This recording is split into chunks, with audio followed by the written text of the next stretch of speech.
Somewhere along the path of everyday life, perhaps after years of performing the same rituals, routines, and expectations, you began to notice something unsettling.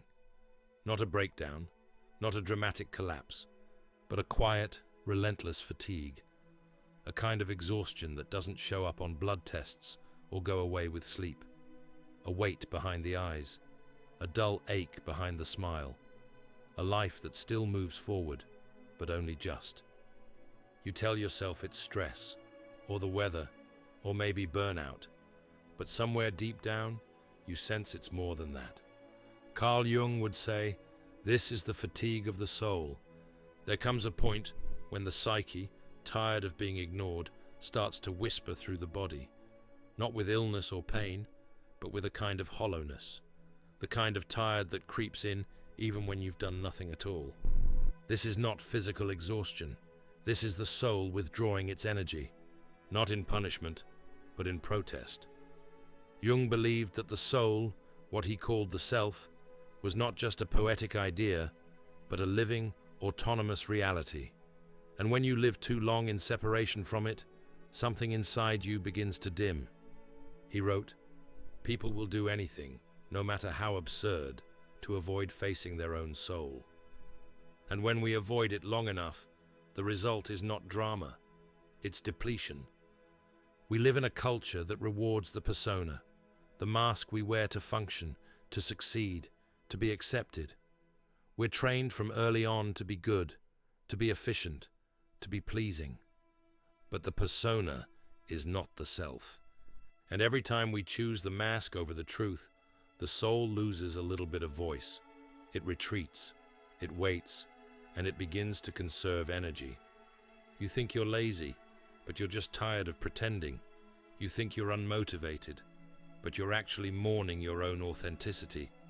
This is not depression, it is depletion from spiritual misalignment.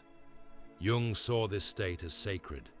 He called it the beginning of individuation, the slow return to the self after a lifetime of being everyone else. And that return begins with fatigue, with stillness, with the death of false desires. You start to notice that the things you once chased no longer excite you. The goals that drove you feel hollow. The grind feels senseless. You're not failing, you're shedding. This is what Jung called the night sea journey, a descent into the unconscious, a passage through the underworld of your psyche, not to escape life, but to find the parts of you had to bury to survive it. Real energy does not come from caffeine or motivation hacks. It comes from coherence, when who you are inside matches how you live outside. Most people are tired because they are at war with themselves. They want rest, but they say yes to everything.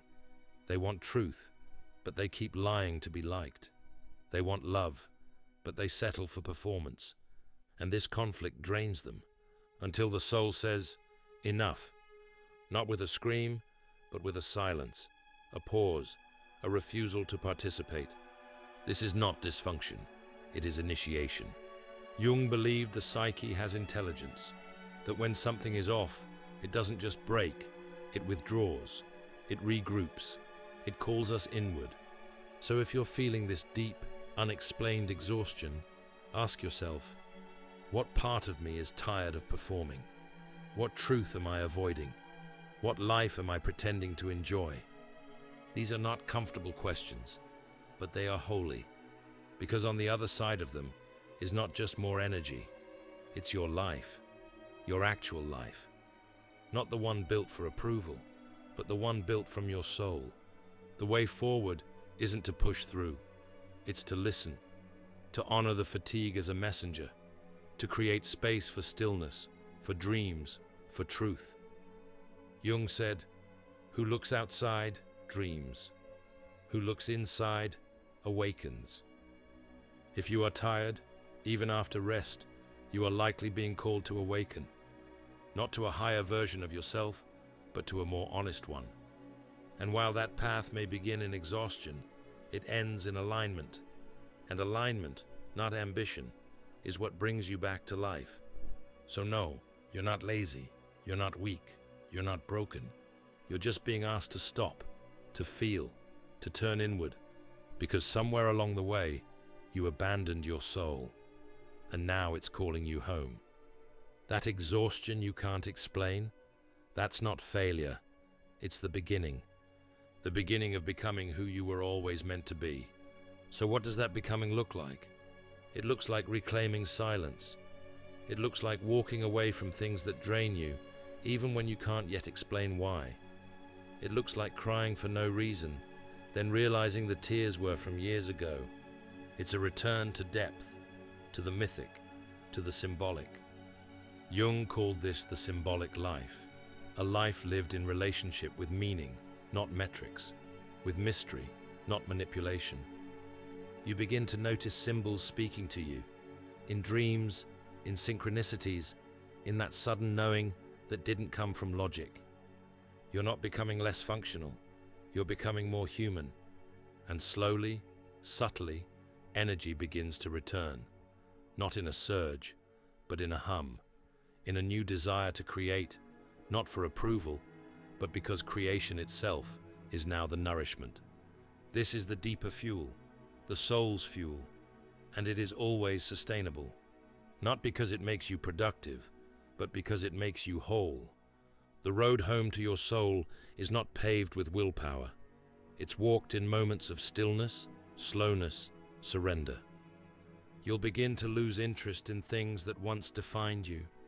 You'll feel the ache of emptiness where old ambitions once lived. And then, quietly, you'll hear it. A new voice, not loud, not commanding, but clear. It won't tell you what to chase. It will remind you what you love. This voice is yourself, not the self molded by others, but the one that has waited patiently beneath the noise.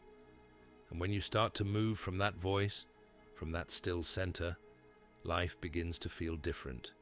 Not easier, not always lighter, but true. And there is nothing more energizing than living in truth. So stay with the silence a little longer. Let the stillness be your teacher. You are not falling behind. You are finally falling into alignment. Let tired be your teacher. Let stillness be your sanctuary. Let truth, at last, be your compass. Because you're not here to perform. You're here to remember who you are. Let tired be your teacher. Let stillness be your sanctuary. Let truth, at last, be your compass. Because you're not here to perform. You're here to remember who you are. And this remembering isn't a moment. It's a process. It takes place slowly, like sunlight moving across a room you once thought was empty. Carl Jung spoke often about the self as the totality of our psyche. Not just the conscious, waking version we know, but the shadow, the unconscious, the archetypes that live beneath the surface of awareness. To him, exhaustion was not merely a lack of energy. It was a symbol, a sign, a psychic signal that something buried long ago is ready to rise. This tiredness you feel, it's the threshold, the liminal space, the space between stories, between who you've been and who you are yet to become. And the only way forward is in. You may start to feel more sensitive. Emotions arise from nowhere. Memories surface that you haven't thought about in years. Dreams become more vivid. And behind it all, a quiet question echoes. What if I'm not supposed to push through this time? What if fatigue isn't an enemy to conquer, but a doorway to walk through? What if you're not meant to rise back into the same identity you've always held, but instead descend into a deeper version of you, one untouched by expectation, one still wild, still free? Jung said, "Until you make the unconscious conscious, it will direct your life, and you will call it fate." And perhaps the exhaustion is your unconscious reaching up from beneath the surface saying, "Look, listen, you can't go on like this." Not because you've failed, but because something within you is ready to evolve. This is the part of the journey most people don't speak about. The part that comes after the insights, after the breakthroughs, when you're left with dust and ashes, and no clear road forward. It's the waiting, the unlearning, the melting down of what no longer serves. And it is sacred, because in this quiet, where all your usual motivations fade, you begin to hear something ancient stir, the blueprint of your soul, the version of you that isn't driven by the need to be good or successful or impressive, but the one who simply longs to be real. To rest, not because you've earned it, but because you're allowed to. To feel not because it's useful, but because you're human. To be not because you've performed, but because you exist. This is what Jung meant by integration, the returning home to all your parts, the light and the shadow, the strong and the tired, the known and the buried. You don't come alive by pushing your soul harder. You come alive by softening enough to hear it. And yes, you may lose things along the way. You may lose relationships built on your performance. You may lose roles that once gave you a sense of identity. You may lose the illusion that constant effort equals worth. But what you gain is yourself. Not the version that's easy to explain, but the version that feels whole, even when quiet. And in that wholeness, energy returns. Not all at once, not like adrenaline, but like breath, like warmth returning to frozen limbs, like a pulse steadying after chaos. It will be soft, subtle, almost imperceptible, but it will be yours. And you will recognize it, not because it's loud, but because it feels like peace. Carl Jung believed that the task of life was not to perfect ourselves, but to become whole.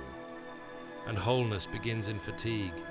In that moment, you stop fighting your tiredness and start listening to it, not as weakness, but as the wisdom of your soul.